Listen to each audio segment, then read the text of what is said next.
Welcome to Wholesale Hotline, where we cover everything to do with wholesale real estate. I'm Jamil Damji. I'm Brent Daniels. And I am Morby. And together we cover the most important parts of wholesale real estate. Lead generation. Conversion of sellers into contracts. And dispositions. Guys, remember when you're watching this show, do us a favor and squad up in the comments. Make sure that you are liking and subscribing to the YouTube channels and in the Facebook group Wholesale Hotline. Most important, we want to know we're doing a great job for you and helping you build your business. So go give us a review on iTunes and or Spotify. So squad up and enjoy the show!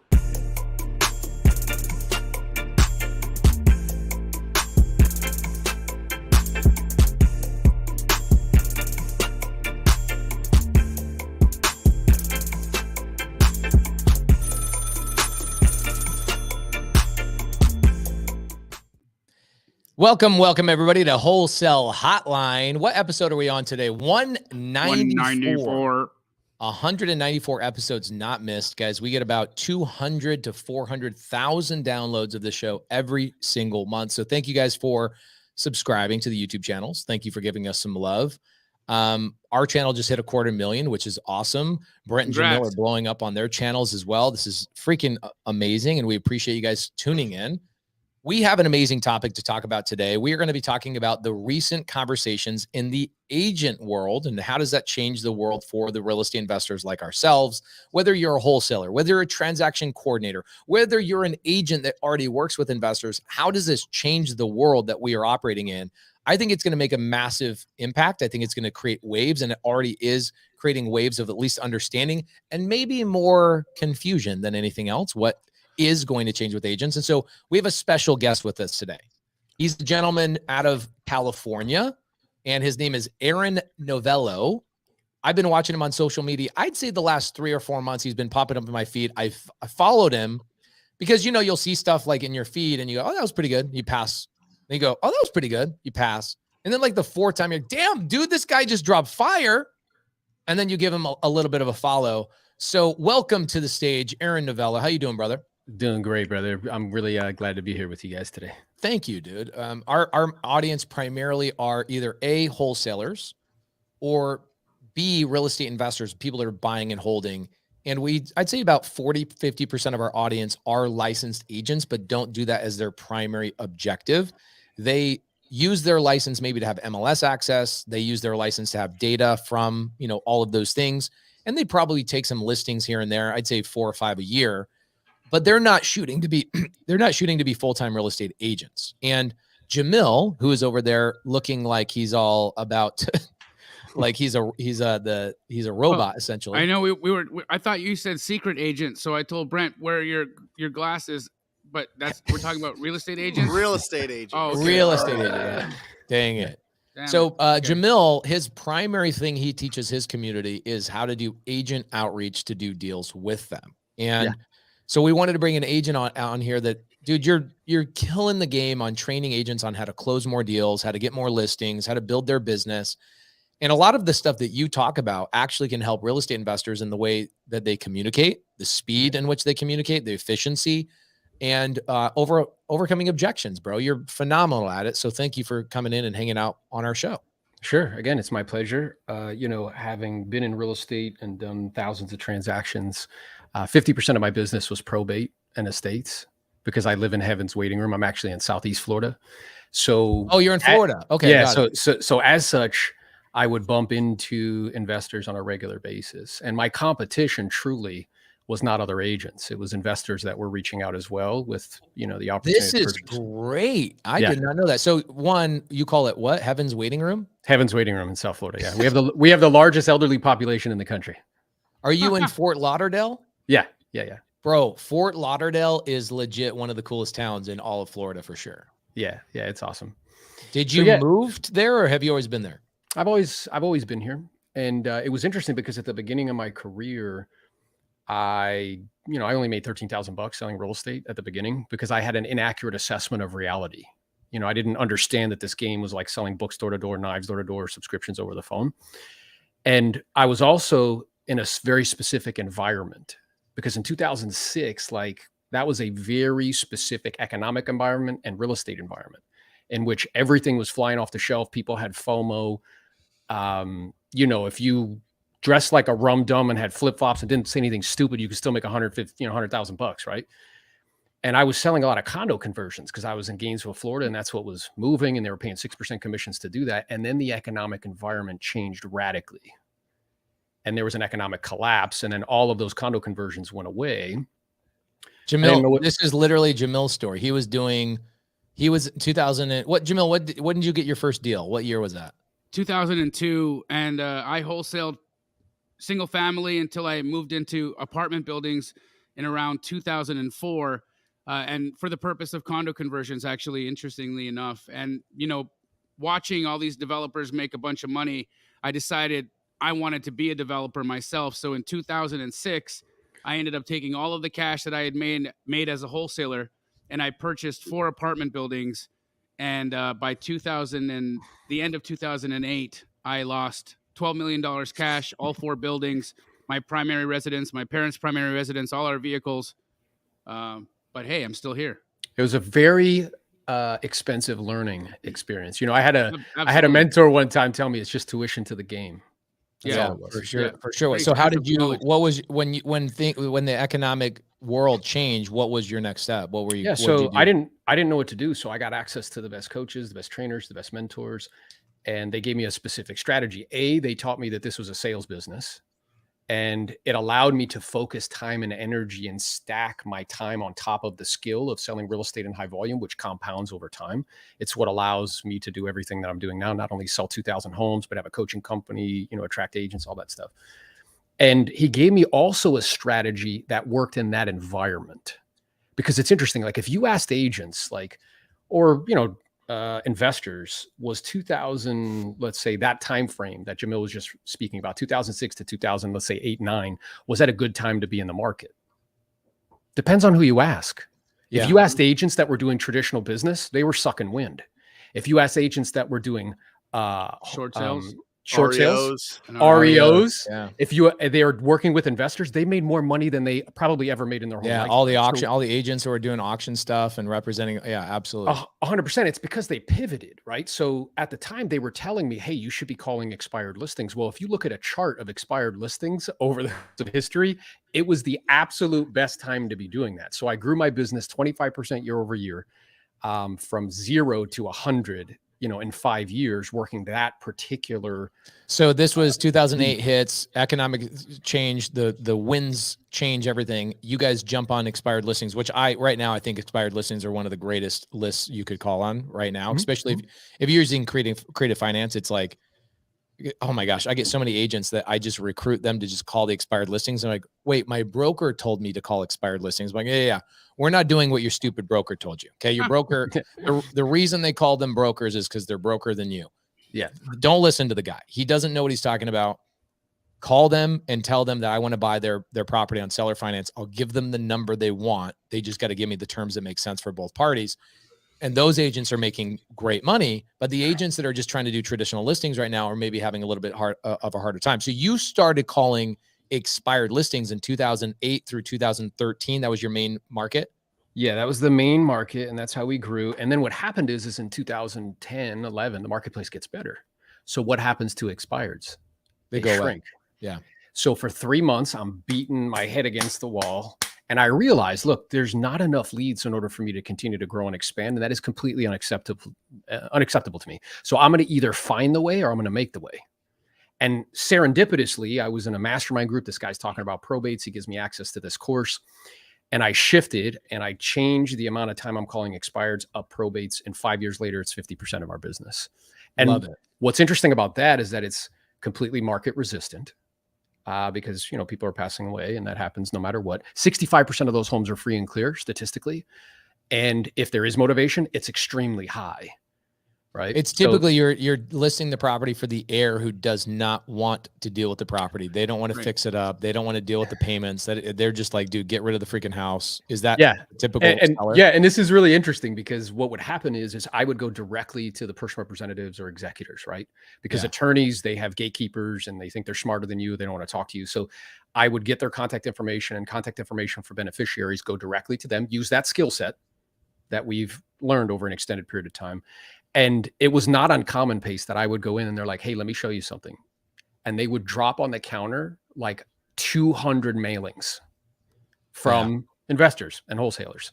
Yeah. And so then what happened was, which was interesting, is investors in the community started noticing that I was listing a lot of these properties and they were good values.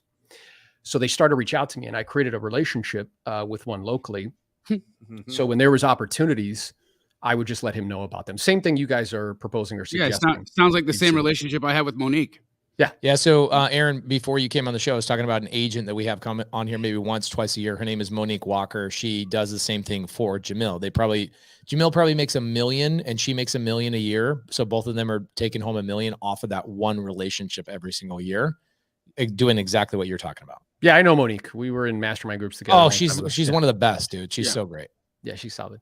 So yeah, and what I think I want to circle back to something that you said about the broker. Like, I understand we're being playful. Like what I'm aware of is really okay. So I was in a crowd and I recently asked somebody, I said, hey, Aaron, let me introduce you to one of my best friends of all time, Jerry Norton. He showed up a little bit late because he's in Puerto Rico. He forgot what time zone it was. No worries, dude. What's up? It happened to me all day. I was sharing with a group recently. I asked them a question. I said, how do you think we see? And they all look at me. I'm like, it's not a trick question. Like, how do you think we see? And they all tell me their eyes. I'm like, what if I told you that's not the way that you see? I'm like, well, what do you mean? I said, it's actually your mind that sees. So if your mind is blind to the possibility, your eyes will be blind to the opportunity. So in other words, there will be an opportunity right in front of you and you literally won't see it. So what you were talking about with the broker was more of him or her not seeing an opportunity that's right in front of them. It's kind of like, if you really think about what you were talking about, probate would have worked during the same time frame that you were working on expired listings. Your brain did not know that opportunity was there. Therefore, your eyes did not see it. 100%. And I think agents have been brainwashed because a lot of the very influential voices in the coaching and training community have convinced agents that there's only 5 sources of business, which is expireds, cancels, for sale by owners, just listed, just solds, and COI. And that's it. What's COI? A circle of influence? Yeah, center of influence and that sort of thing. And what I'm aware of is they would actually be better served to think more like wholesalers, because I'm aware that you guys have a multitude of lists. There's probably I think it's like 55 sources of deals. Yeah. Right. So it's crazy. If they just thought about it that way, and then if they also open their mind to, hey, like if there's an opportunity here, I can provide you with multiple options. So one option is that perhaps we can purchase it, or we can, something of that nature, and we can serve that need. And if you actually want retail at a higher price, then maybe we connect you with Paces people because they can do creative finance. So what it is it's a lack of knowledge and a lack of information is really what it is, right? The challenge that we run into, and I love agents. My wife's an agent, my partner's an agent, Jerry's been an agent. Jamil, you're not licensed, are you? No, but my whole Brent, are you still licensed, Brent? Yeah, and same story, Aaron. I mean, you went to probates. I just went to ugly houses, right? I would just drive around, find all the ugly houses and start calling them. But I can't tell you how many, I don't know, hundreds, maybe thousands of hours of calling canceled, expireds, just listed, just sold over and over, 9 to noon every day. And then I just switched it, right? Like you're talking about. You just switch it to a different avatar, a different filter that you can put out. And there's so many opportunities.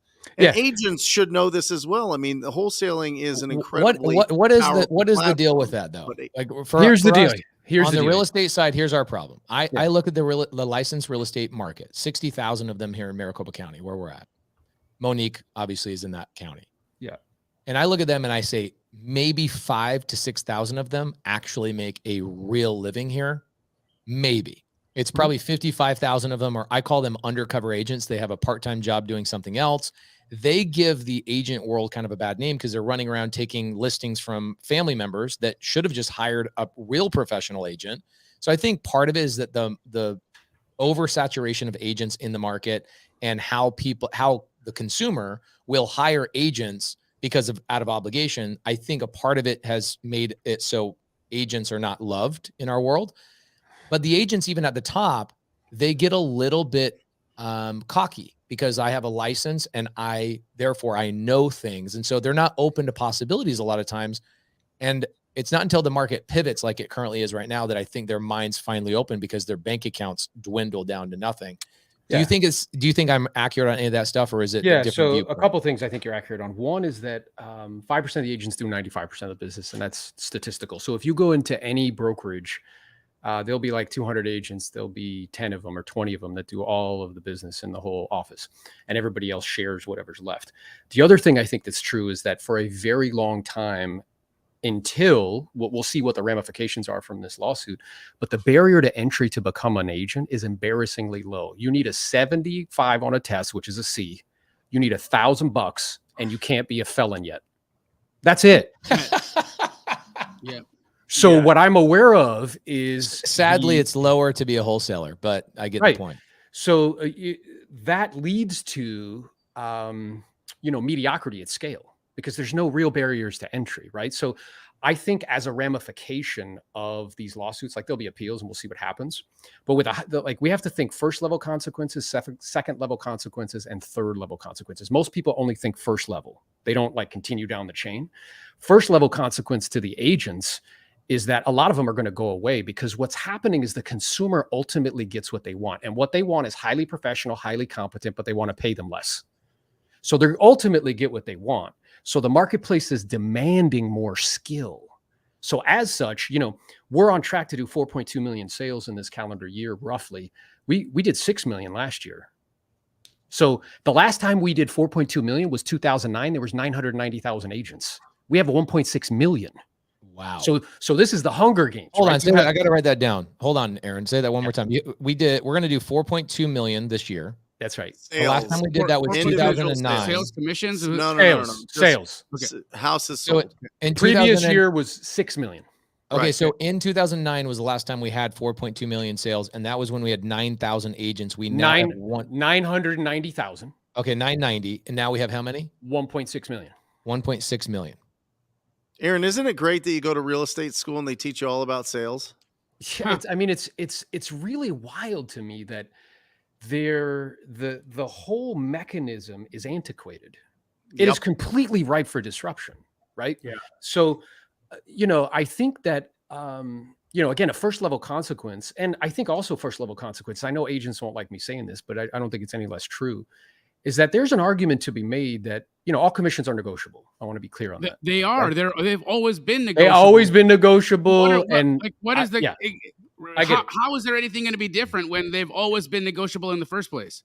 We shall see how that shakes out. But they've always been negotiable. But here's what I think is practice. Yeah, but here's what I think is very interesting. I think there's a very, clear argument to be made that 5 to 6% ish commissions when homes were 50 to $100,000 made a lot of sense.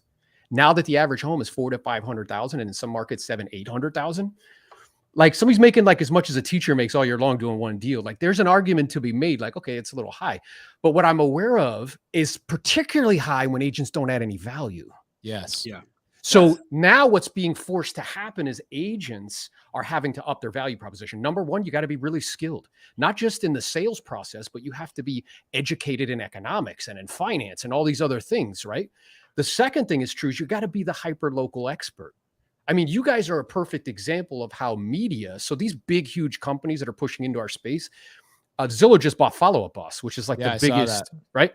And now they own Dotloop, which is all the transaction data. They own Showing Time, which is all the showing data. Now they own the biggest CRM, which is Follow Up Boss. They're a bank. They became a brokerage. It's very clear what they're doing. And what I'm aware of is they can do broad better than agents. You know what they can't do better than us? Hyper local. Yeah. Yeah. So people need to be, putting their foot on the gas as far as media is concerned. So what's your first level of implication is what? So less agents. Less agents. And they have to have more value. Increase their skill. Increase skill. And so there's multiple things. One, increase skill. Number two, increase presence. Because if you're the hyper local expert with a high degree of probability, buyer's agents are going to have to start negotiating either a portion or all of their fee. If that happens, they have never had to do that before, ever. If I have a lot of attention as being someone, right, a lot of eyeballs that watch me for being someone that does deals locally, can be trusted, is that going to help me in the course of negotiating? 100%. Is that going to help me in the course of being able to do more deals? 100%. But this is something that a lot of people are sleeping on. You know this, I know this, right? And then a third level consequence is agents need to become vertically integrated. You see, because part of the reason, what? here's what I mean by that. So part of the reason why you guys say, like, how come agents don't see this? You know why? Because their head is stuck in the short game. They need money to pay bills, Pace. Yeah. So because of that, they're just thinking deals. Like, where's the next deal? Because I got to pay rent. They can't pick their head up long enough to look around and be like, oh, what has more leverage? What compounds? Like, what's a bigger opportunity, right? So what I mean by vertical integration is they need multiple ways of earning income, not just commissions. So having equity. Is Aaron actually a wholesaler? Because I swear he's just saying. He sounds a lot like a wholesaler, guys. Like, Gary, what do you think? Guys, I promise you, we did not tell Aaron to say any of this. This is like, bro, you're speaking our no, because language. Do you know why, Pace? Here's what's true. Because wholesalers, most of them live off the flips and the wholesales. They don't reinvest back in their business. Wholesalers have to be able to find what opportunity exists in order for us to create value. Right. And that's the thing that agents are going to have to learn how to do. And what I'm aware of is, like, wholesalers, like, they might think it's interesting, because, whenever we get good at something, we can get prideful and, get high on our own supply. So we think, like, as a wholesaler, like, oh, I'm like, dude, you got to look for deals just like agents. You ain't doing any shit different. You just might make a little bit more per deal, but, like, it's the same thing. And so what I think is true is, like, in order to insulate yourself from compression of net, which is what's happening, because the cost of sales rising dramatically for agents, they need CRMs, they need lead gen, they need to pay referral fees, they need to do all of this stuff. You have to have multiple flows, multiple streams. So one of that could be investing and owning things that pay you money. The second is being with a company that gives you equity. The third is a revenue share opportunity. Like, you have to vertically integrate, and that'll make up for the compression. Because if agents, most agents are buy side heavy, right? Yep. So if they're going to have to start negotiating their own fee, with a super high degree of probability, revenue is going to go down 30%. Like, that's not me being, like, wild with that. So if that's what's true, they're going to have to have multiple ways of earning income. Well, Jerry, welcome to the show, brother. How's Puerto Rico doing? Good. Hot. How is it hot? It's November 15th, dude. It's just always hot. That's how it is. I know. I'm just teasing you. I can't wait to spend the summer with you in Montana, man. It's going to be a lot of fun. Counting down the days. Yeah. So, Jerry, we haven't even talked about the main topic at hand. It was mostly introducing Aaron. Do you want to give us a quick breakdown of what's been going on with the National Association of Realtors and just kind of intro that? I think we could segue into what is going to happen with agents. Aaron's already hammered on a lot of amazing points that we're going to talk about. Aaron, again, dude, welcome to the show. You're a badass. People are enjoying it in the show. Guys, if you're enjoying it, we got about 600 people here live. If you're enjoying it, give Aaron some love in the comments, and we'll get to some Q&A here in probably like 30, 40 minutes. But Jerry, if you could, what's been going on? If for somebody that's been sleeping under a rock, what's happened, and who do you think is it going to impact the most? And then let's open it up to a discussion of what do we think agents should be doing, or how this is going to impact the buyer's agent in the next coming years. Yeah, I think the at large, everybody has to understand the big picture as to what the argument here is. And the argument is around price fixing. And in America, we value quite a bit free trade. And so free trade is actually protected by the Department of Justice. There's an antitrust department. And if you think about it, if competitors collude to fix prices, then ultimately the consumer pays more, bad for everybody. So, our economy really thrives on a free trade system. So the argument here is that NAR and these big brokerages that have been added to these lawsuits, they collude to fix prices. Now, everybody says, well, it's always negotiable, but when the seller is paying the buyer's commission and NAR is requiring that is predetermined, and it's actually mandatory for an agent to list a property in the MLS, well, there's a really strong argument. And by the way, this has been going on for years. This is nothing new. It's just NAR's been able to kick the can down the road, right, for a long time, but they've been in multiple lawsuits. There's multiple more going on. It's a class action lawsuit that's going on right now. What's interesting is the minute that they awarded, treble damages of $5.3 billion, then instantly all these other copycat, lawsuits popped up. So because it's a class action, what that means is it means everybody can jump in. So this went from this one case went from Missouri and some, a handful to now really all of the United States. Everybody can now jump in on this class action suit. So it's fascinating because no longer is it kick the can down the road. The DOJ is very clear about what they want to see. They want to see sellers representing sellers getting paid by sellers. They want to see buyers represented by buyers' agents getting paid by buyers' agents. They want to see a clear distinction between the two. So that's going to radically transform, maybe not radically, but it's going to transform the way that buyer's agency is handled, because now the buyer has to pre-negotiate his commission.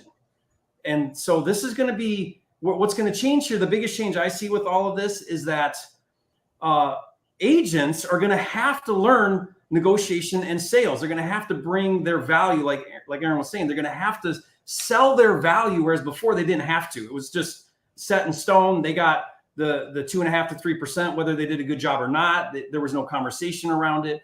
So you had real estate agents go get a real estate license, start transacting. Now they're going to have to join the world of everybody else out there that has to actually bring the value, show the value, and earn the value. And okay, let me ask a couple questions real fast before we get too deep into this. The lawsuit it's done. They lost, right? They've been awarded the whatever. Now we know there's going to be an appeal. There has to be a freaking appeal. I don't think there's going to be. I think there's going to be. I think they'll do it. What makes you think that, Jerry? Why wouldn't there be an appeal? Here's what they're saying they're going to appeal. I don't think they're going to appeal. Here's why.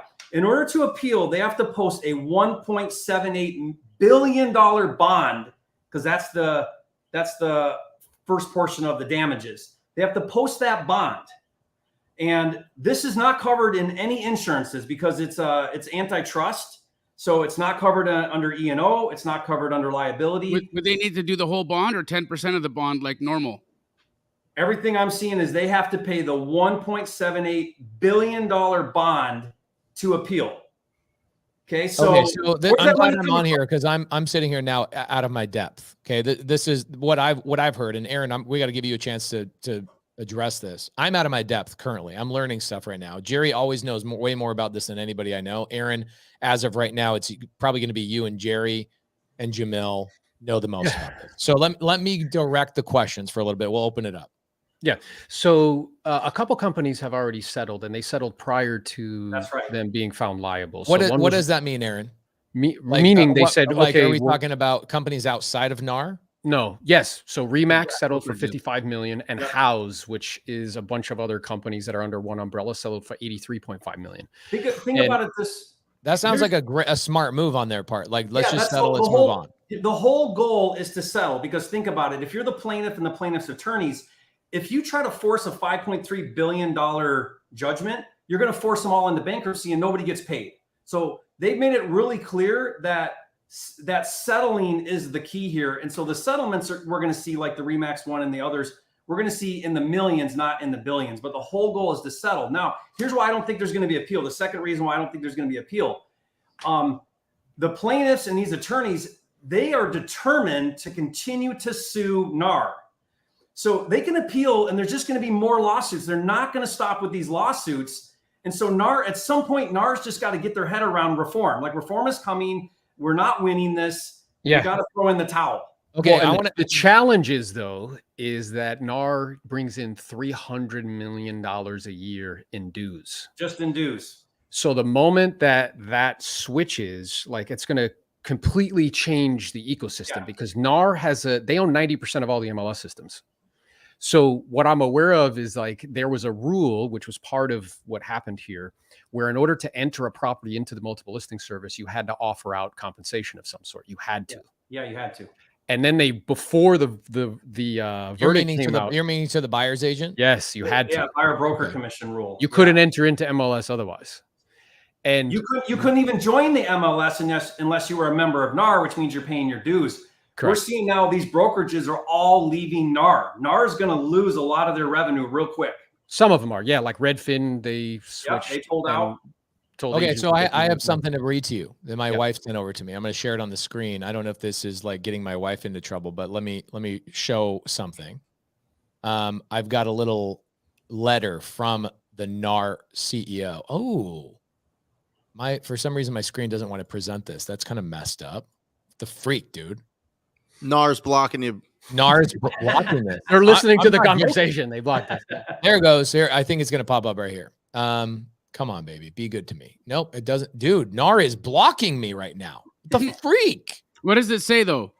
Okay, I'll read it out loud. It is a letter directly from the president, or maybe it's the CEO of NAR.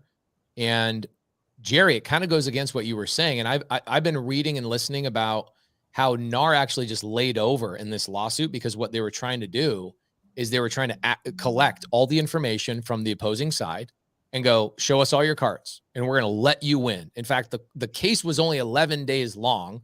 The jury came back in 4 hours. It was almost like the defense did not even fight. And so my understanding from, I talked to an attorney about this. He goes, oh, it's genius. What you're doing is you're getting all the information. They're having to show all their cards, everything that they have. But they would have done that in discovery anyways, though. Yeah, but I don't understand that, because the cards have been out forever. Like, I've been doing videos about this for 2 years now with all the other lawsuits that never really went anywhere. I mean, I don't know what new arguments there are. Let me read this. Yeah, read it. Says, okay, so this is directly from the president of NAR, Tracy Casper. Okay. She says, update in the case of Burnett versus NAR. I have an important litigation update. After an 11-day trial in the case of Burnett versus NAR, the 8-person jury in Kansas City came back Tuesday and found the National Associated Realtors and other corporate defendants liable in the case. This matter is not close to being final. We will appeal the liability finding because we stand by the fact that NAR rules serve the best interests of consumers, support.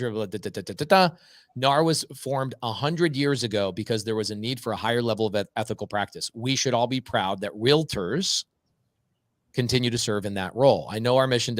I'm grateful for the NAR staff and our 1.5 million members who work to serve our clients every day. We have an important share. Anyway, they are specifically saying, Jerry, they plan to appeal. I'll bet you you'll see more of these settlements in the next 30 days. That's my prediction, is they're going to settle. You think not more settlements with NAR, but you're talking about outside of NAR settlements. Even I don't know what NAR. Yeah, maybe. I don't know what NAR is going to do, but all of the copycat lawsuits are now open. Like, there's new lawsuits filed, all joining this class action suit. Same day that the verdict came out, they filed lawsuits against Compass, EXP, like all these other companies. So NAR's going to keep fighting these lawsuits with everybody and anybody? Like, everybody's jumping in. Aaron, what's your thoughts on this? Jerry thinks that no, they're not going to appeal. The NAR president says they are. What are your thoughts on this? Yeah, I think with a high degree of probability, they will appeal. I think it will change. I think the way we enter information into the MLS system will change. It's already starting to change. MLS systems, NAR changed their participation rule, and they said now you can offer $0 instead of $1 at a minimum. MLS systems are starting to change. So what I think is very interesting is as a listing agent, as I'm hearing you guys have this conversation and what will happen with like buy sides, yeah, buyer's agents haven't had to negotiate their fee. Listing agents have, though. So 80% of my business, 80% of the 2,000 homes I sold were listings sold. So that's a conversation we were having all the time about how to demonstrate value. Now, what part of what we would say to people, which is still true, it's no different, is like, look, you know, what I'm aware of is the professional fee is one of the tools that we use to market the property in terms of what we offer out to another agent if they can find us a buyer that is ready, willing, and able to purchase, because agents do not control what people buy, but they do have influence over what they see.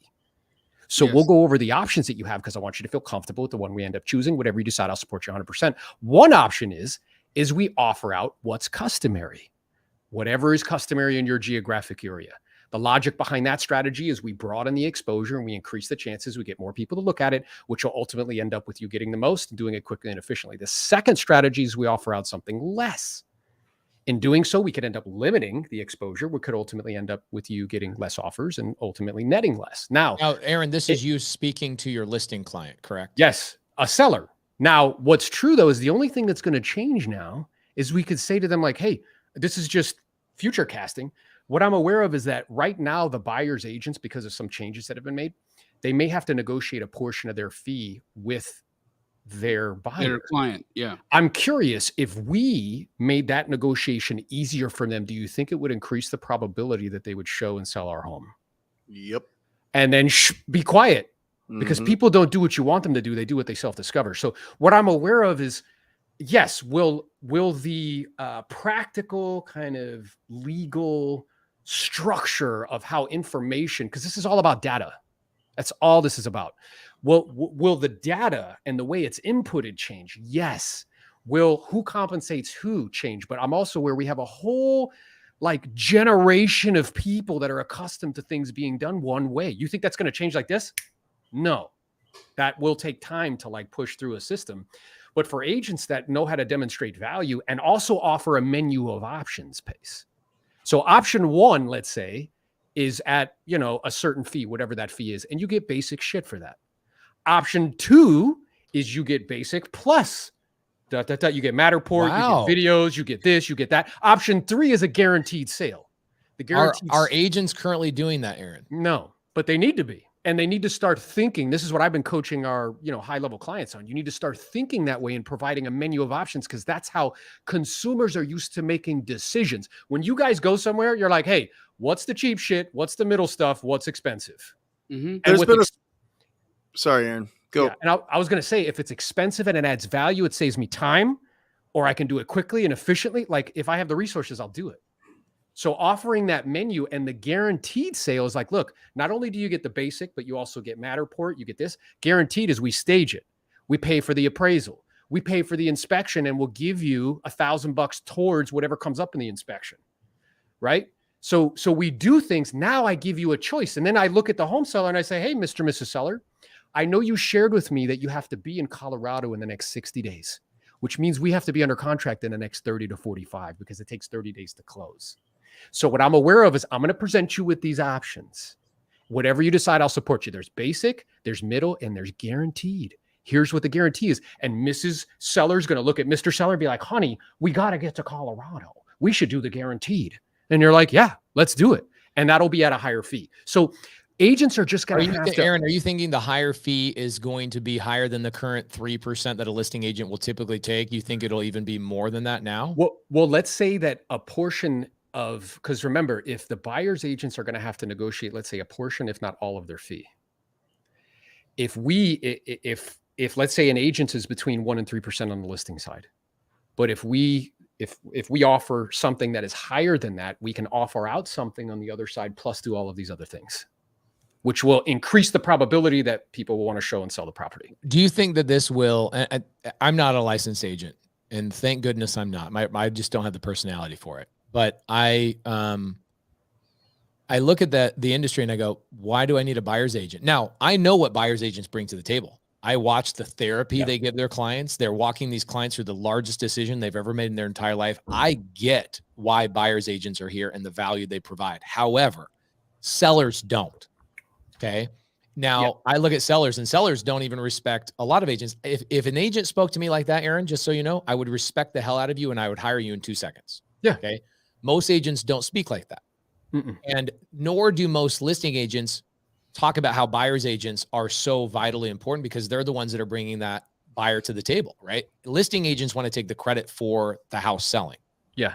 Do you think that this change and this new mindset that's going to be coming out might take 2 years, might take 8 years, whatever it is? Do you think that it, in a lot of ways, will eradicate a buyer's agent's need to be in this transaction? And do you think that there will be such thing as buyers going directly to a listing agent without a buyer's agent representation? I think that's going to happen. I mean, I think that'll happen. It happens now. Like, you guys, from 2020 to 2021, I had people delivering pies at my office to try to get offers accepted. I had people calling me like, 15 times a day and texting me and sending flowers and shit just to get their offers accepted. You're welcome.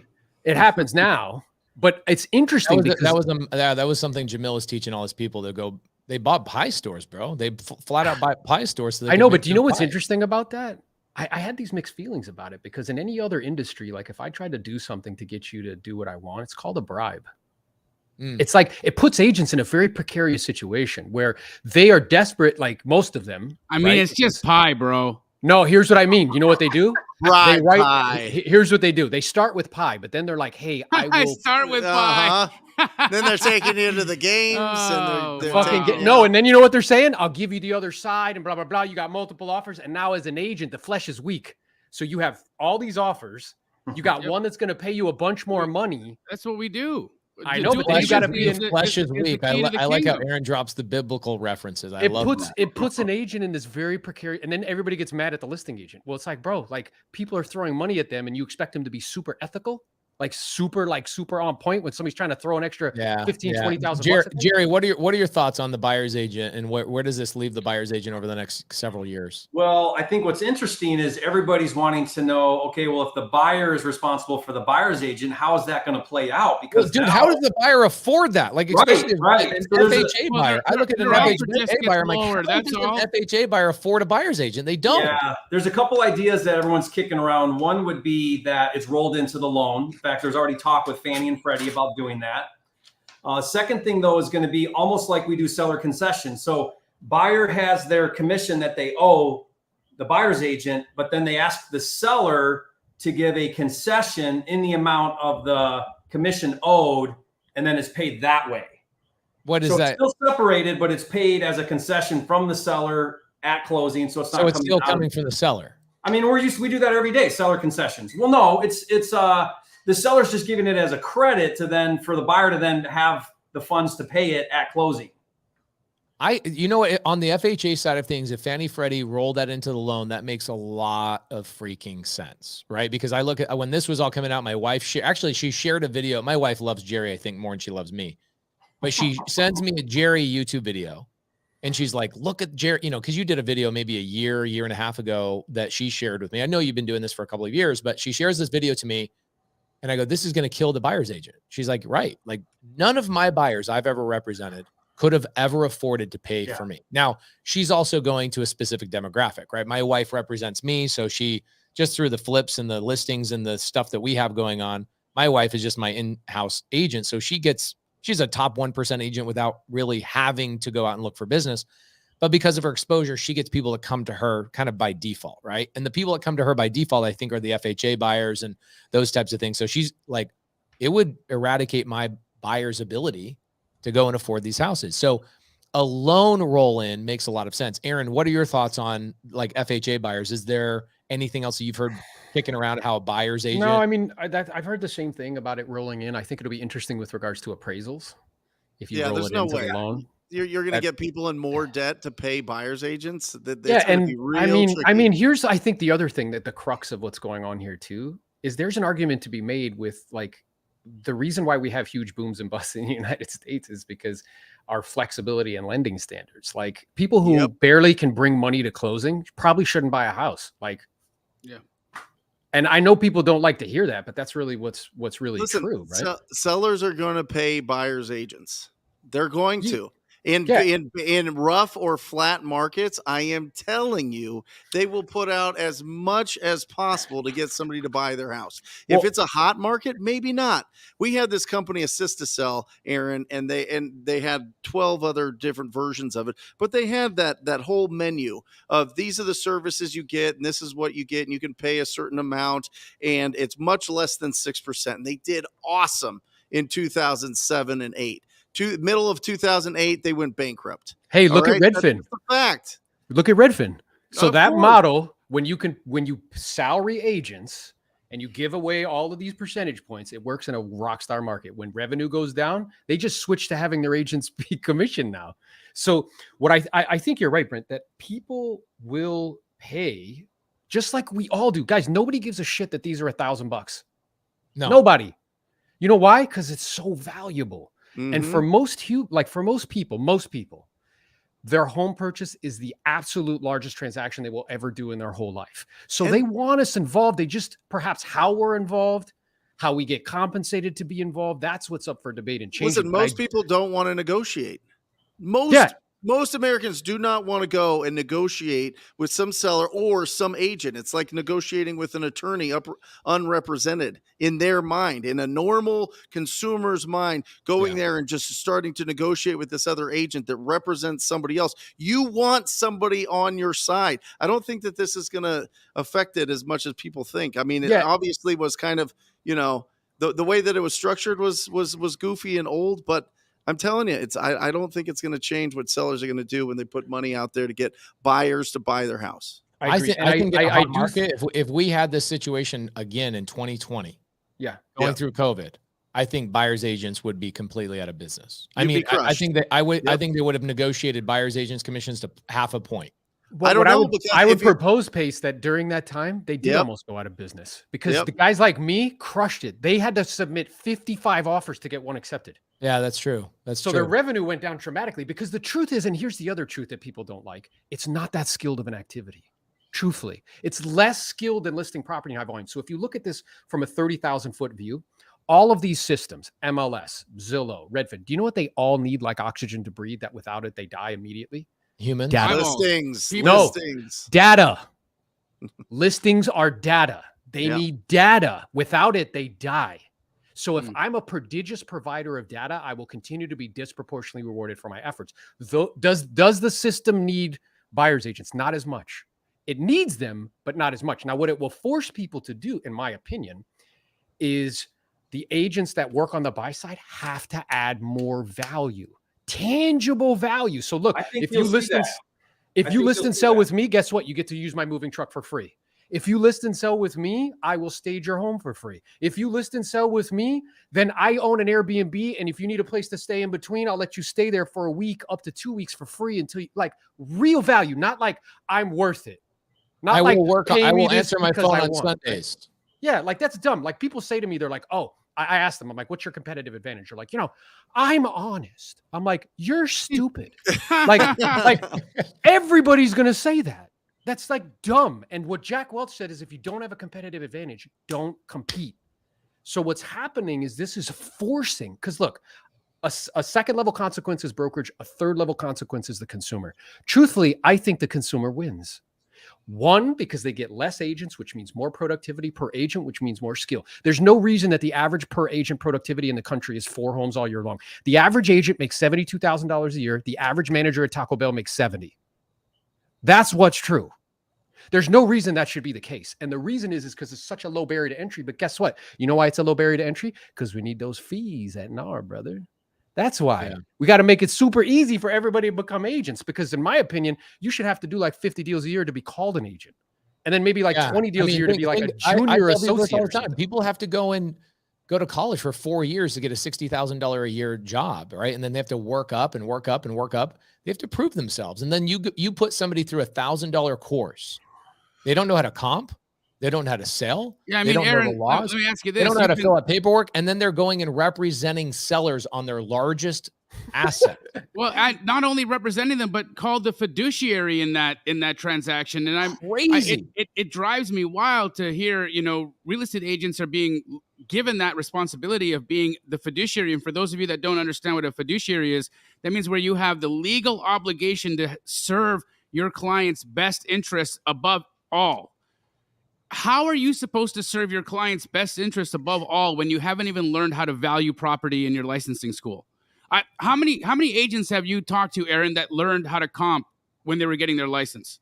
0, because it's not part of the equation. Again, how does not understanding how to value a property how does that disqualify or not be something that should qualify you to be a fiduciary? Well, here's what I would take it one step further, Jamil. Yeah. 65% of Americans live paycheck to paycheck, which means 65% of all agents live paycheck to paycheck. How are you possibly qualified to have any financial conversation with anybody about anything? You're not. So what I think is true is that, again, the consumer wins. You know what they get? They get less agents, which means better agents who know what they're doing. Transaction volume's higher. They have more experience. They're more skilled in multiple facets. And they also get potentially at a less price. Okay, they win. So here's a good question. Jerry, I'll start you off on this one.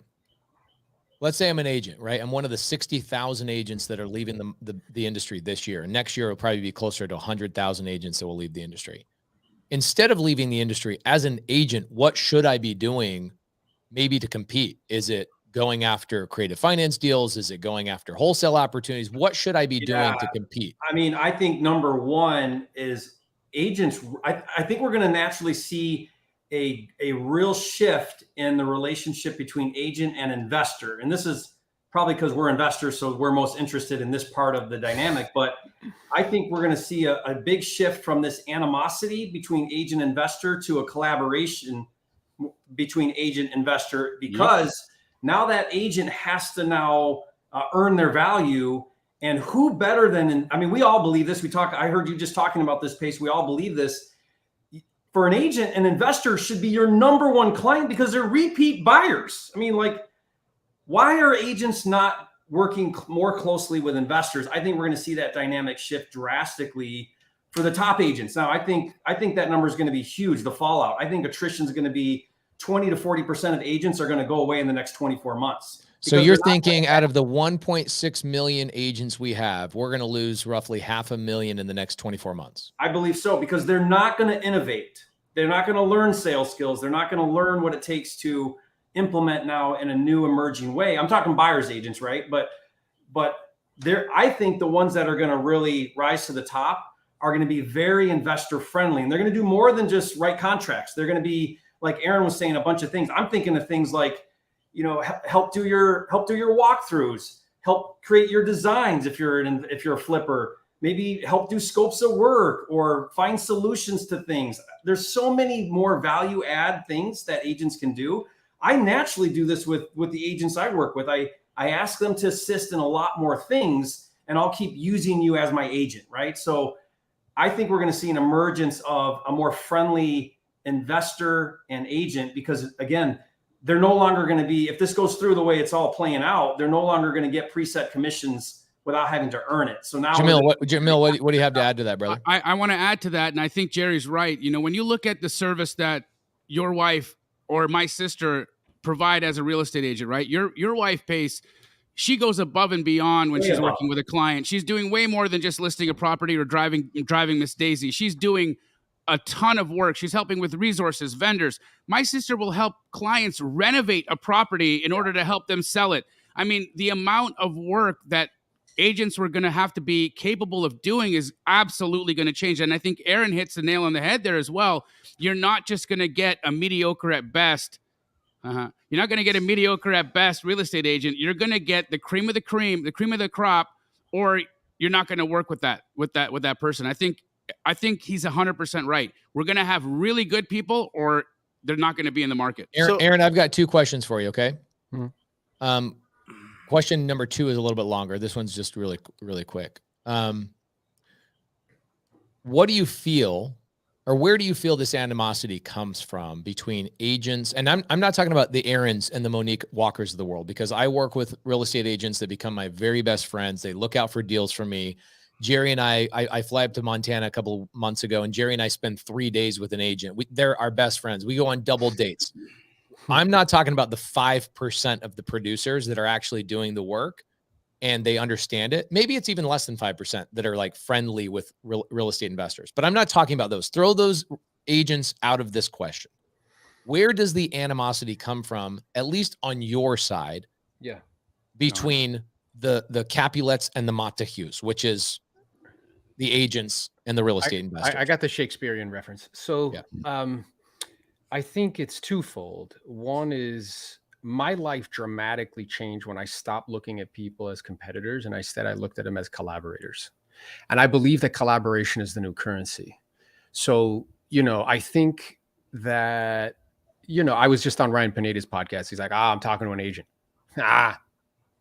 It's like, what if I said that every time I hopped on a call? It's a fucking wholesaler. Like, these guys. You know what I'm saying? Like, it's like, why do you need to do that? Like, there's no reason to do that, right? Don't. Yep. So I think it's ego, and I think it's like just I think what's also true And here's what's also true. There's a very interesting friction. So there were multiple times where because I would do 50 to 60 probates a year out of 150 to 180 transactions a year, right? There were multiple times in those instances where an investor made an offer of 200. I get involved. The offer goes up to 250. And I'm like, look, if you don't do a fucking thing, we'll get $350,000 all day long. You won't have to do anything. And we would. So there was there was a competitive environment. And I know investors here locally were like, shit, Aaron's on the case. Like, if that's what's going to happen, I'm probably not going to, right? I was going to give them a reason to put it on the open market instead of, just kind of wholesaling it or letting an investor buy it. So I think that there's a legitimate reason for the friction because it's a competitive thing. But I also think that there's just for some reason, because both, everybody over at Ryan's team, they all started off as agents. I'm like, so why are you shitting on them, bro? You started off that way, bro. Why is that a bad thing? I want to address that real quick because I agree with you entirely. But I also think there's another layer to it. And the other layer is both sides are highly uneducated, right? Wholesalers are a very low barrier of entry. There is no barrier to entry. Yeah. It's, you could even have an Android and crush it. Forget about even having $1,000 iPhone, right? So there's very little barrier to entry. What I run into on the wholesale side, I used to be primarily a wholesaler. Then I evolved into now I'm 85% of what I touch, I buy and hold. I keep everything. And I've evolved. But I understand the world and of wholesale incredibly well. We still wholesale a little bit. But I ran into agents that would list properties way over what they were worth, not educating their sellers. And then we would come in and we would have to save that agent from losing that listing with creative finance or something else. But the first time I present an offer, let's say subject to or seller finance, it's amazing how little agents know about anything about real estate, right? It's crazy how a lot of buy and hold investors just actually know real estate, or 90% of it. I still don't know everything about real estate, but I feel like when I talk to an agent, I'm like, how have you been an agent for 15 years and you've never explained seller finance to a seller to the point where you won't even present my offer? Yes. And then what will happen is it will go expired. You will so blatantly, because of your ego, you won't present my seller finance offer, not because it's not a good offer for your client, but because you don't want to admit you don't know how. And the licensed professional talking to the non-licensed professional does not want to admit, I don't know what I'm doing. And they would rather go to the end of their 6-month listing, let it go expire. My team calls the expired listing and goes, hey, how'd you like the offer that the agent gave you before you fired them?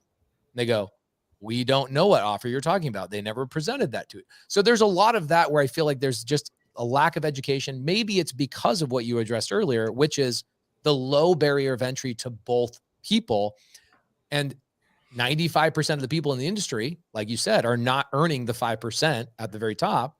And so maybe it's the 95% of people are just lazy and bumping into each other and using their ego as a justification to basically bash the other side. Is that I agree really with that stupid 100%. way of saying it? Yeah. So I believe that, the 5% that you hang out with, yeah, it's because they are playing at a higher level, both intellectually and emotionally. So you're just dealing with, a high caliber human, much less whether they're a, agent or a wholesaler. So I think that that's completely accurate. What are Jamil, Brent, Jerry, do you guys have anything to add to that of where the animosity comes from? Because knowing the source of it is important. I think for people that are just getting into the industry, you, as a new person, you don't want to just assume that you as a wholesaler are a piece of crap because an agent makes you feel that way. Or if you're an agent and a wholesaler says something like, oh, I got to talk to a freaking agent right now. You don't want to feel like an agent that is a dirtbag just because a real estate investor made you feel that. Do you feel like this is coming from somewhere other than where Aaron and I have already hit? What do you think? Listen, I love the collaboration over competition, but it's also competition. So listen, this is a free market, right? It just depends on what's best for the property owner. If the property owner wants speed and convenience and doesn't want to clean it up and wants a cash offer to close in a week or 10 days, then that's where we step in. If they want to get full market value and they want to be able to list it and get as many offers as possible, they go with an agent. So it doesn't matter what we want. It matters what the sellers want. And if the sellers want speed and convenience, they go with us. If they want to get more price and it's a little bit more inconvenient, great. But you will trade. There's speed, convenience, and price. The sellers only get two. They only get two. Which two do they want? If they want speed and convenience, they're going to have to be lower on price. If they want to be inconvenienced and take a little bit of time, then and get that higher price, then that's what's going to happen. So Aaron, second question. Here's my second question. Second question is, are you, because you're a sales trainer, obviously. You're perfect for this. Are you training your agents to now go, all right, we're going to offer our clients, our sellers, creative finance, a cash offer for a wholesale offer or a fix and flipper, listing, a this, a that, all of those types of things? Or are you guys primarily going in and saying, we're trying to get the listing and just throw it on the MLS? No. So we're thinking multiple different, again, a menu of choices. So what was interesting is, as I'm hearing, Brent describe that, well, the collaboration would be, hey, bro, if they just want retail, instead of you because it goes both ways, guys. Yeah. Instead of you having your sister's niece be the agent, not just bring me deals, but I'm going to help you out. If they want retail, here you go, bro. Here's retail. Then guess what? If they want wholesale or they want a cash offer, hey, bro, I'll bring it to you. Maybe we could work out, an equity position or, whatever. Can I pause you for a second there? I just want to address, because I think we went through that a little bit too fast. That is such a great point. What you're referencing, Aaron, is something I learned from Jerry years ago. As a wholesaler, I'm asking all these agents for deals. And very rarely was I smart enough in the very first year of my business as a wholesaler, because I did 100 deals in my first year, and I sold them basically to Jamil. He co-wholesaled them for me because I didn't have a buyer's list at the time. Yeah. But it wasn't until I saw a video of Jerry Norton going, hey, are you throwing away your listing opportunities? Here's what I did, Aaron. I just knew right in the very beginning, I knew this person's better fit for an agent. And so I just left it alone stupidly.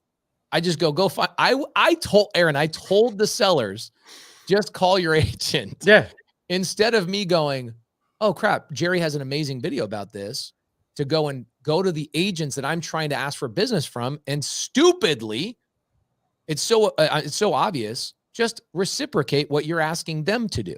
Yeah, and that goes back to if my mind is blind to the possibility, my eyes will be blind to the opportunity. And I think most people play business like it's a finite game. It's even in our language. We're we got to crush it and beat the competition and crush these wholesalers. Dominate. Dominate. Right? You're going to win. I'm going to win. You're going to lose. It has to be that way. Yeah. And some people, the majority of the world, that's their mental map of the world. Yeah. And what I'm aware of is business is an infinite game, meaning it was played long before the Jamils and the Brents and the Pace Morbys and the Aarons, and it'll be played long after we're done playing it. So the goal and objective of infinite games is to keep playing, number one, provided that you have the means and the ability. Means could be time, it could be health, it could be money, and the willingness, I still want to play, and it's to equip other players to play. That's really the whole goal. It's not to beat people into the dirt. So I think, again, once you start to view people as collaborators and come from a spirit of I'm not trying to keep every damn nickel that's on the table to myself, there'll be way more than enough opportunities, and we can pass between each other. But the truth, when you look at these big tech companies that are pushing into our space, guys, they tried to get into the flipping business. Yeah. And Zillow lost $750 million doing it. Then what they tried to do is they offer cash offers just like you guys do. Why are they doing that? You know why? Because they know 5% of the time they'll accept the cash offer. The other 95%, they have leads that they sell back to agents for 35%. And they sell it to the hedge funds.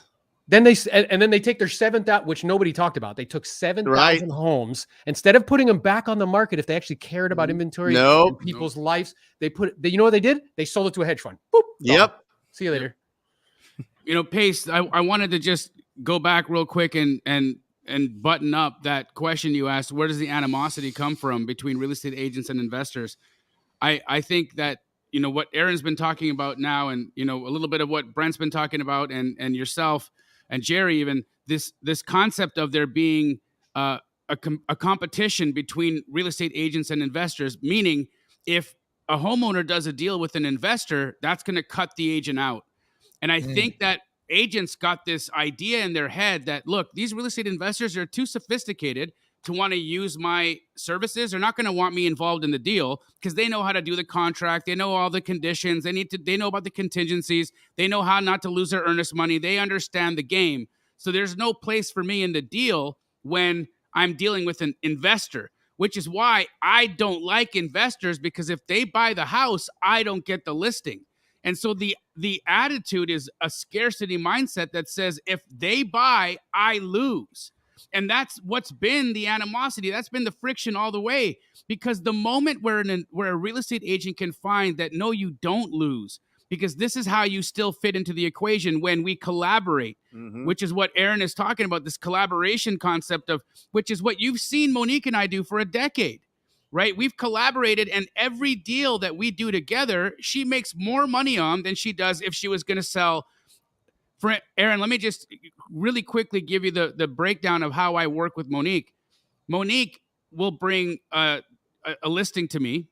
Before she goes on any listing appointment, she sends me the address, and she asks me for my cash buy price. So I give it to her. She goes into her listing appointment and she says, okay, here's the deal. I've got a multitude of options for you. I've got a cash offer from my investor, and he will pay me the commission. You'll get a net price to you. I'm not even going to be representing you in that situation. I'm going to represent him, and he's going to buy it, and he'll pay me a commission. Option 2, I can show you exactly what you need to do this house to get it financeable and put it on the market.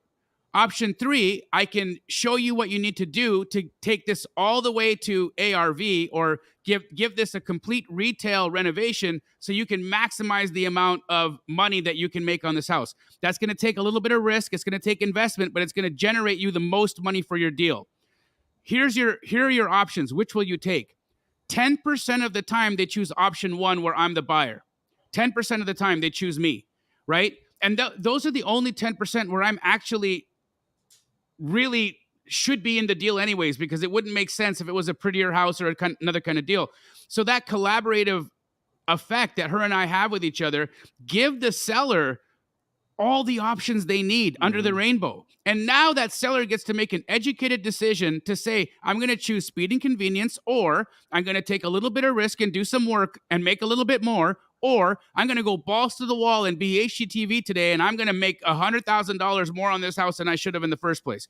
That's what agents should be doing. They should be coming to their sellers with the whole host of options. I agree. Multiple options. And what popped into my head, Jamil, as I hear you talking, like, instead of having a relationship with an investor, what they're doing is they're going to Open Door, and Open Door is making the cash offer. Yep. So it's like, what would make more sense is to have a relationship with a local investor that you can do that with. And again, for it to be reciprocated, for it to go back and forth in terms of opportunities, that there's more than enough money on the table. And that would make sense. The other thing that popped into my head, Pace, you know what's really interesting is that all of because wholesalers have coaching conventions and agents, they never hang out together. I know, isn't that interesting? It's very interesting. There's no like gathering of wholesalers and investors, and or let's say like investors and real estate agents, and we just call it like real estate. They don't do it. And that's part of also the animosity, Jamil, because you're never bumping into them or hanging out with them. You're never spending time with them. Like, I don't know who the other person on the other end who sends me automated emails on every single listing that I have. Have you guys ever disliked somebody for whatever stupid human reason, and then you run into them in real life and you're like, dude, you're like, I like you. You're freaking cool, dude. Yeah. Totally. And the older you get, you realize that's like everybody for the most part, especially high performers. Like I've never disliked a high performer, because I'm like, I know no matter how big of a butthole you are on social media, I'm going to meet you and I'm going to be like, you're freaking cool, dude. I like you. Jerry, I've got a question for you, brother. I am a wholesaler and I want to reciprocate to these agents. How can I do that if I'm only doing direct to agent as my lead source? Right? Because what my value was, I was direct to seller, right? So Aaron, in our industry, we say direct to seller, direct to agent, right? Jamil teaches a lot of direct to agent. I did all direct to seller for my first 7 years in the business. I was doing billboards, TV, We Buy Ugly Houses. Yeah. I owned one of those territories for 3 years, and that's how I got, actually 4 years. I owned Phoenix area, So it was radio, TV, blah, blah, blah, all the things. And I sold my franchise after I learned how to generate leads from Brent Daniels, how to go out and go, I don't need that franchise model anymore. I'm going to go out and just do my own thing direct to seller. So we built a door knocking team. We did that for a couple of years until COVID hit. We were doing 20 wholesale deals a month just out of door knocking foreclosures. So being direct to seller, Jerry, I have that amazing opportunity to go to my 5 to 10 agents that I love doing business with and going, hey guys, I'm going to do a round table, a round robin type of opportunity, because I can't just have one relationship with one agent in order for me to get enough wholesale deals to scale. So I'm going to do kind of a round robin type of thing. And that's what I would do with my direct to seller model. Is there a way? Because I know you talk a lot about agent, two-sided relationships, all these things. You're the guy when it comes to how to structure the agent relationship in terms of compensation. Do I have an advantage if I'm direct to agent, or do I need to be direct to seller in order to bring that advantage to an agent in terms of the reciprocation?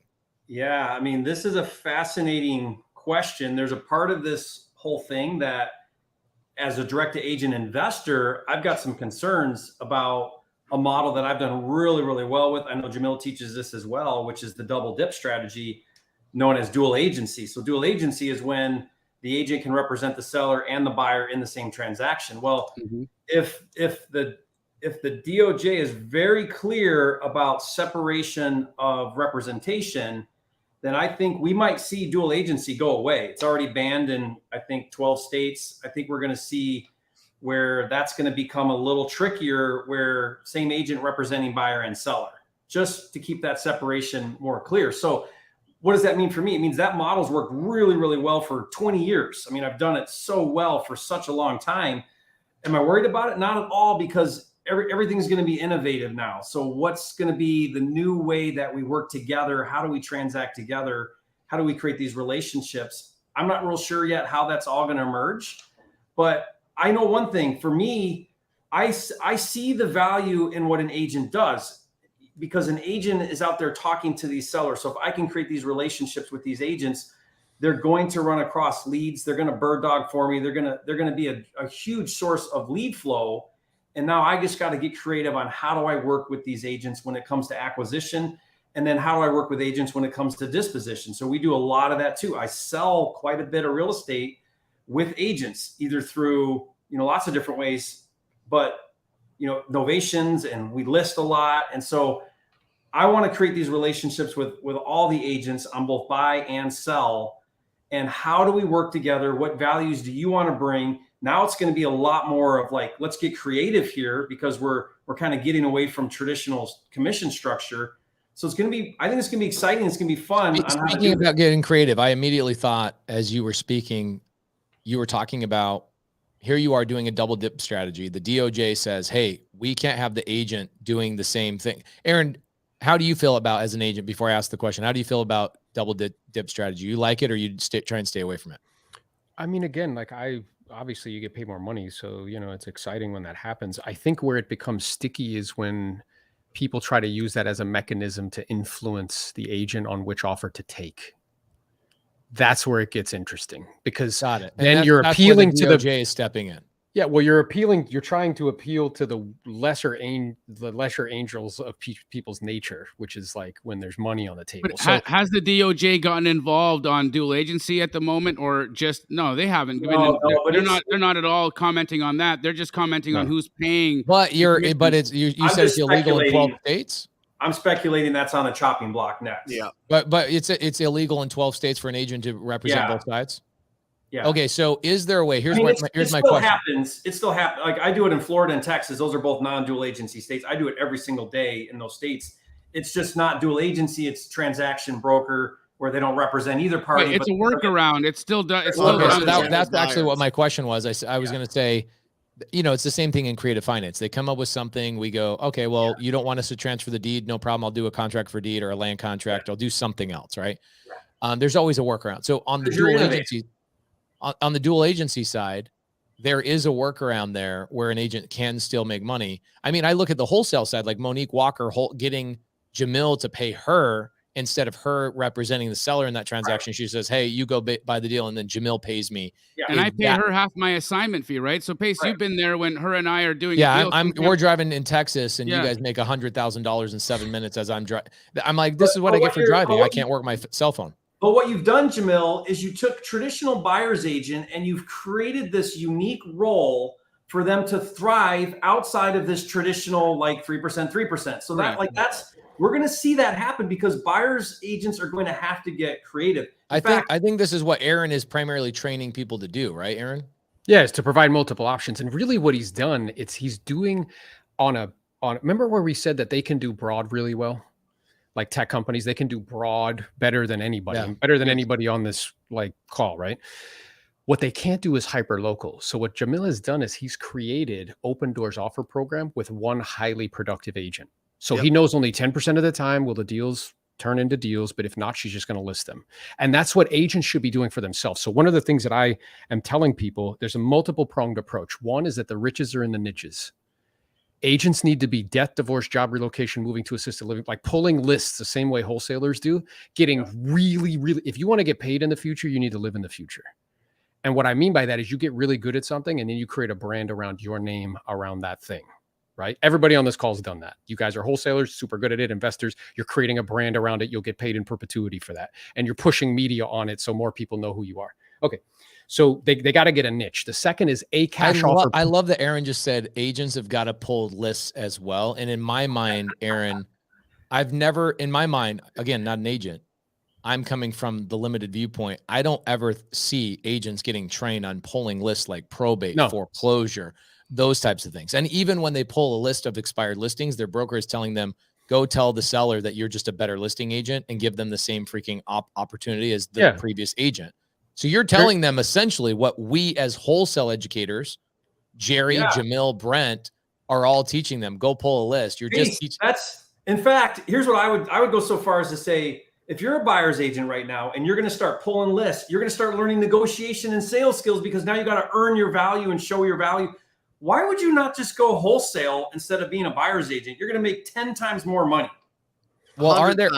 You're saying buyer's agent, but there are situations where the seller that you talk to just needs to list the property. So you're essentially saying you should either be a listing agent or a wholesaler.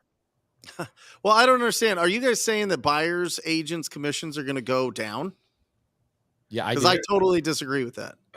I mean, I don't know if I totally disagree, but I think with a high degree of probability, if buyers agents are going to have to negotiate a portion, if not all of their fee, guys, they're not that skilled and they don't add that much value overnight. So I think that the people, okay, so I think it's the Amazon effect. So the people that are like dominant, they have a hyper local presence, they have a ton of Google My Business reviews, all of that, and they add value, but not everybody can pay for fucking like one of my partners, Jose, he bought $250,000 of furniture. So he'll stage your home for free. Not everybody's like that. Nobody's going to do that, right? He bought a moving truck. Not everybody can do that. So they're either going to have to work for a team like that who can provide that value or go work for Zillow. Like there's not going to be like very in between. The days of doing 4 to 10 deals a year are done. What do you mean by working for Zillow? So what I mean by that is that Zillow is very much so, and these online platforms are very much so gearing. So their entry into the transaction was a transaction fee. But then they started to push into ancillary services because when you look at the brokerage business, brokers don't make any money. Their profit margins are 10 to 5%. You know how they make money? They own escrow companies, title companies. They give away the brokerage in order to get to the ancillaries. But what you're watching is these tech companies they recognize that agents don't want to spend money or prospect. So they're willing to pay They're willing to pay 35%, $5,000 for one lead. And they justify that because it's coming out of a $10,000 check. That's ridiculous. Right? So that's why you're saying they're working for Zillow. Right. And the biggest teams in the country right now, like keep this in mind. What Zillow's done is, and these Home Lights, Home Light raised $100 million before COVID. Their biggest backers, Google. I paid them like $50,000 in referral fees one year, and I pay my broker $16,000. How does that make sense? So what I'm aware of is that they're pushing into the space they get, and a really well-run team, guys, in real estate. I don't know what it is in wholesale, but in residential resale, a really well-run team is operating at 30% profit margins. So check this out. And that, you mean that's net to the team lead? Net to the team lead. So they're doing 100, 200, 300 deals, dealing with all of the management, all the bullshit, all the paperwork. The lead provider is netting the same amount. Yeah. With none of the work. What they're doing is they're hiring technicians to do the actual work themselves. You see what I'm saying? Yeah. Yep. And the biggest teams in the country, like this is like the big secret, they all have Zillow Flex accounts. Like for the most part, not all of them, but a lot of them do. What's a Zillow Flex account? Where Zillow says, okay, we're going to give you preference. We're going to give you all the leads. We're going to be up your ass to make sure you're calling them all the time and all this other stuff. But you're going to pay us between 30 to 40% on all of your deals. Once they close. Once they close. Yeah. So like that's what people have used to scale and do like 1,000 units. So Jerry, you made a comment. I want to wrap this up with your comment up. Your thought process is, okay, if you're an agent, you got licensed, why go out and be an agent in practice if you're going to go out and do all this prospecting, which is what wholesalers and real estate investors are doing, right? We're going direct to seller. We're negotiating. We're going and buying house. I mean, 60% of my deals are direct to seller, right? Like no agents involved. We're calling foreclosure. Thank goodness for agents that can't do their jobs, whether it's educating your seller before the listing that they're trying to oversell their property, or B, they just don't provide a service. Because for me as a buyer, my team calls expired listings after we've already talked to the agent. The agent doesn't do their job. Majority of my deals are coming from expired listings right now. So you're saying as an agent, why would I call those lists just to try and resell or list them? Why not try and wholesale them or buy them yourself? Is that what you're saying? Yeah, my point is the bar is going to drastically increase now if an agent now has to act like we already do as wholesalers. If they're running lists and prospecting and follow-ups and CRMs and marketing and sales and negotiating, they're going to learn. They have to learn all of that if they're going to survive and have multiple different ways of doing things. That's going to happen no matter what. The point I'm just making is, why do all of that to get a minimal percent listing on something when you could get the contract and assign it for $20,000? That's my point. Is you're actually acting. They're actually going to start acting more like wholesalers do, which is run a legit prospecting or marketing and sales business to be successful. They're going to have to. Yeah. Well, and I agree with that. I think what's also true is that agents that's operating under the assumption that the only reason it makes sense to do something is because of money. So like what I'm also aware of is that agents, they serve a very important role like in society. Like they help the average person who has 95% of all of their wealth tied up into their house transact.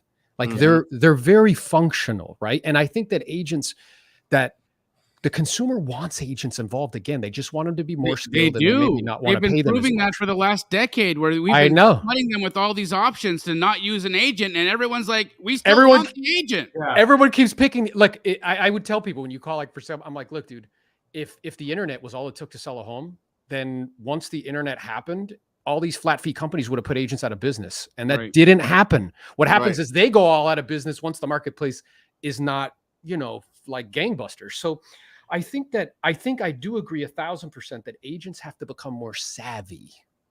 They have to be better educated on finance. They have to be better educated on business. They have to be better educated on the skill of being able to sell property. So if the environment, like let's say the structure, is not going to make it more difficult to become an agent, the market will.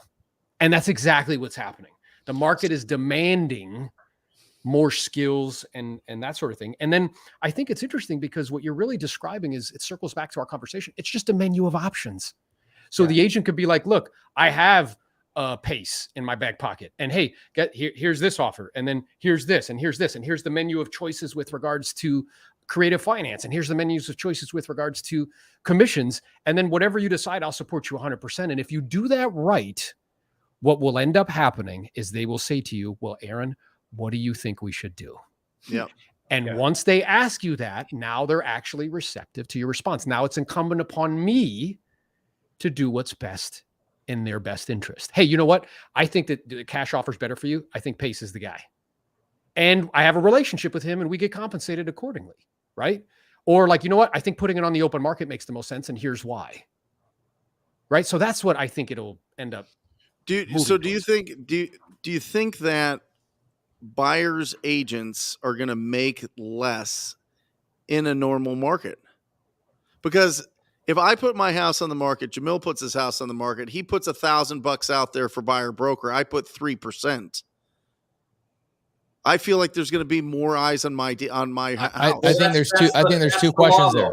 That's the law, though. You're not allowed to do that anymore. That's what's going away. You cannot. If that happens, yeah, that you cannot dictate what the buyer's commission is going to be. The buyer has to go pre-negotiate that with their agent outside of the listing. So the consumer cannot put out money for people to buy their house for a buyer's agent? Is that what we're saying? They're saying they want to separate that. The seller no longer dictates what the buyer's commission is going to be. So what you're saying, Brent, is why is the whole argument. Because okay, hold on. What if I want to? Let's make sure this is clear. What if I, as a consumer, want to pay a buyer's agent? You want to incentivize them. I want to incentivize them to sell my house because I have to sell my house. That's what Aaron was talking about at the beginning of the show. He's saying, I go to my seller and I say, hey, let's talk about this. Here's the options, right? We can do what the market is dictating, which is, or always has dictated. Let's pay the buyer's agents because they're going to show more and blah, blah, blah, blah, blah. They can't I think all of that's going to happen. Here's my question. Are we saying that the listing is going to have it already predetermined of, hey, yes, we will pay your buyer's commission in this listing? Is that something they're getting rid of? That's the whole thing they want to get rid of. So the buyer's agent has to go to who to negotiate? The seller directly or to the buyer? The buyer. So I, as a consumer, can't. 100% the buyer's losing commissions on this. Yeah. So me as a home seller cannot say, hey, I want to get every agent out there to come bring their buyers to me. That's what the government's going to say? Yep. That's what they're trying to get rid of. Because Aaron, is that your understanding? Because think about it. What you're doing then is you're saying that's what's happening. We're saying I put this to the test. So I had a house in Georgia that I flipped. I put a 2% commission on the buyer side. I dictated as the seller 2%. Crickets. 30 days later, I put it at 3%. Tons of showings and sell it in a week. Yeah. So they want to stop that because what it's doing is it's forcing price fixing because now sellers want to sell. They're going to offer a commission. Everyone's going to play the game. That's what's been happening. They want to. So what you're saying is that the listing is now not even going to have anything about commissions. So if I'm the buyer's agent, this is the way I understood it. I just want to make sure it's clear to the audience. What? I, as the buyer's agent, have to go to my buyer and say, I will represent you, but let's talk about what I'm going to get paid in this transaction. And you'll have to do a formal presentation. Before you even show a property, you're going to have to negotiate your commission with your buyer as a buyer's agent. So in the even same if me as a consumer want to pay a buyer's agent, okay. That's because they're separating it. It's no longer, the seller's no longer paying the commission. This is the whole entire thing. This is why Aaron and Jerry are both saying 500,000 agents will leave this industry. Yeah. Oh, I'm not even worried about the agents. I'm worried about me, the consumer. I'm worried about me in the marketplace. I'm worried about me selling my house in a bad market when nobody else wants to show it, but I put an incentive out to have agents come to buy my house. Hold on. And Brent, what you just said is NAR's argument. Yeah. That's exactly what it is. Where they're like, look, this actually is better for the consumer because it's more efficient. It causes homes to sell quicker, like that whole thing, right? So we'll see how it shakes out. But if anything on eBay, if I go put something on eBay, I can pay a sponsor fee to make sure that's seen at the top. That's crazy. You pay Facebook to run ads, right? Like what are we talking about? So I would have to go out there and try to like network with other buyers agents. So here's what's interesting: as an owner of a property, this already exists. This already exists, Brent, in other countries. So if you look at Australia, in Puerto Rico, where I live, in Puerto Rico, where I live, there is no collaboration between commissions. So every single buyer's agent has to pre-negotiate their fee before they do a showing. Yeah, but that's not the U.S. What country is Puerto Rico in? That's normal. This is America. What country is Puerto Rico in, Jerry? Huh? So is their Puerto Rico. territory. Macau on the southeast. Self-governed. Jamil tried to get him on that one. What I'm aware of is that like in Australia, that's how it is. You have to negotiate your fee with the seller and a marketing fee of like what you're going to do. They have an auction. Like it's a whole. But guys, we have to make sure that we preface this, because we've got 700 people, almost 800 people watching this, and they're all about to have diarrhea. Okay. Nothing is happening right now, guys. No. Nothing is happening right now. This isn't going to be a thing that you need to think about for the next 12 to 24 months. No. I isn't. But here's what I would suggest. There's already settlements that have happened with like Redfin. So this is already happening. I think we're going to see there's no legislation though in the MLS systems, how they're posting and handling commissions. I think. Okay, so we normally this podcast goes an hour and a half. I think we go another 15 minutes on this. But Aaron, let me ask you this: is this already happening? If Redfin and these other companies have done settlements, have they already gone about doing business this way, saying, "Okay, you got us. No, you're right." No. So Remax, they settled, and House settled. Now, part of the House settlement is they had to change, because like brokerages can have like, hey, you can't list anything for less than this amount. They had to change in their documents. Sure. You can list it for whatever you want. So and NAR, before this whole thing happened, they changed their participation rule. So what you're going to see is MLS systems will go from you could offer $1, you had to offer at least $1, to now it's $0. Now, practically, unless there's legislation, the way that it's done, I think would be customary. And again, as Brent was saying, there's definitely market dynamics that if you're offering out, more, that will increase the probability that, you'll get your home sold. Now, I do think though, that leaders anticipate and everybody else reacts. So to what Jamil was saying is like, yeah, you probably not have to worry about this for a while. But what I am also aware of is wherever there's disruption, there's opportunity. Somebody's going to make a lot of money. So if we can start to mastermind and future cast and kind of say like, hey, what do I think with a good degree of probability will take place, then I can position myself accordingly and continue to get my unfair share. Yeah, but going back to your question, Pace, of like, is buyer's agent commission going to go down? If you look at the rest of developed countries, their total commission split to sell real estate is like half of ours. It's like 3 or 3.5 or 4% combined. Okay, combined. We are the highest country in commission rate, and it's because the buyer's agent fee has been paid by the seller. So that's what's happened. Now, if that gets disrupted and we go to the same system where there's each representation. Yeah, like in Canada where it's 2 beaver pelts and a loony. Standard. Everybody knows that. So Brent, now that you know that, do you change your opinion of what you're saying? Absolutely not. I think it's totally anti-American. Yeah. I think that I should have the right to be able to put out whatever commission I want for a professional to come in and bring a buyer that's ready, willing, and able to buy my house. 100%. That should not be regulated, that I can't pay a buyer's agent something. That's just made me want to wear an American flag on my head. But Brent, here's the argument, Brent. You don't represent the buyer. You're the seller.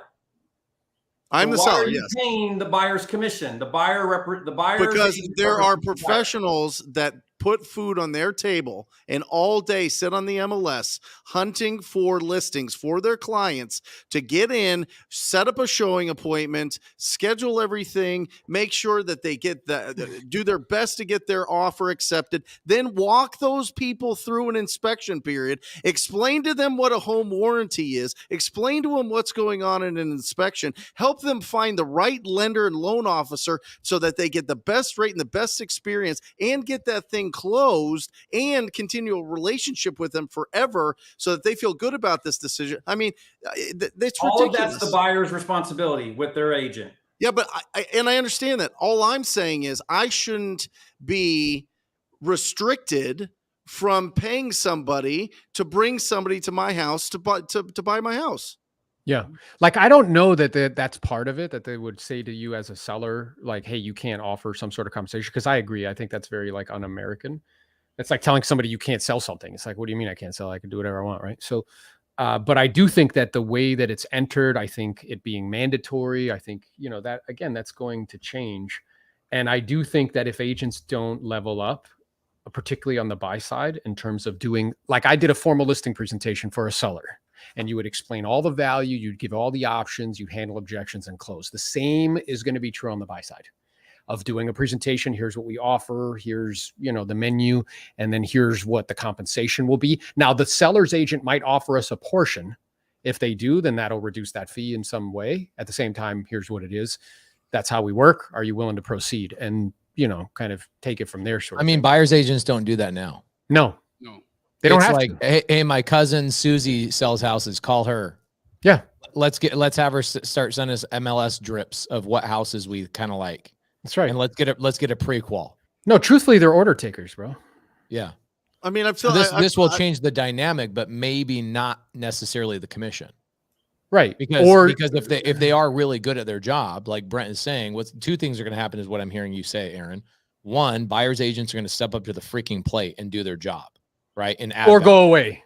Or go away. And that's where the $500,000, because somebody said in the comment, they go, people don't want to work. That is absolutely true, 100%. which makes the 900 of us on here today have the unfair advantage because we all actually desire to work. We have this unfair advantage called desire that even if I had all the money in the world, I would still wake up today and try and learn something new. It's what we all desire to do. So we have that unfair advantage. Correct. So 500,000 people are going to leave the industry. Great. But the people that stay in the industry, one, they're going to have to learn how to bring more value. And then two, it sounds like the seller probably will still be able to come in and go, let's try and sell this thing really quick. Let's kick in 1 point towards the buyer's agent. And then that will reduce the commission, right? It'll make it easier for them to, you know, perhaps. I'm just saying the buyer's agents are still going to have to present. As wholesalers, as wholesalers, we will be complete. It will be a huge disruption if sellers can't put buyer brokers out there. I agree with that. Because I'm telling you, as a flipper, I'll put in a bad market when I was flipping in 2010, 11, 12, I was putting 5% commission for buyer brokers out there to get it out there, to get those properties sold. I was doing everything I could to get as many people to come into that property to buy it as possible. And if that affects the flipping, then that affects the cash buyers, which then affects the wholesalers.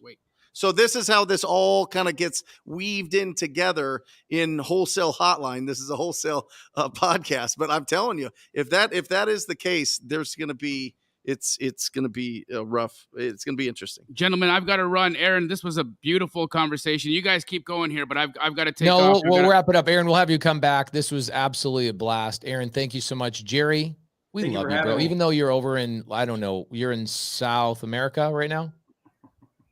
Puerto Rico. Puerto Rico. Puerto Rico. The U.S. flag. I know. He's got it on his hat, Pace. Come on, man. I know. I'm just teasing. Hey, guys, was this a blast tonight or what? Amazing. Everybody in the comments, give us some love. Thank you, Aaron. You crushed it tonight. Thank you, This Aaron. was great. Wholesale Hotline 194. We out. We out of here, guys. Thank you so much, Aaron. We'll have you come back on. Thank you, guys. Have a great night. Appreciate you, brother. Just say squat up. So squat up and enjoy the show. Yeah. Okay. 1, 2, 3. So squat up and enjoy the show. What are you doing? I didn't say nothing. Why? I don't know. Okay. So squat up and enjoy the show. Cool. I think we should use the one where Jamil doesn't say anything.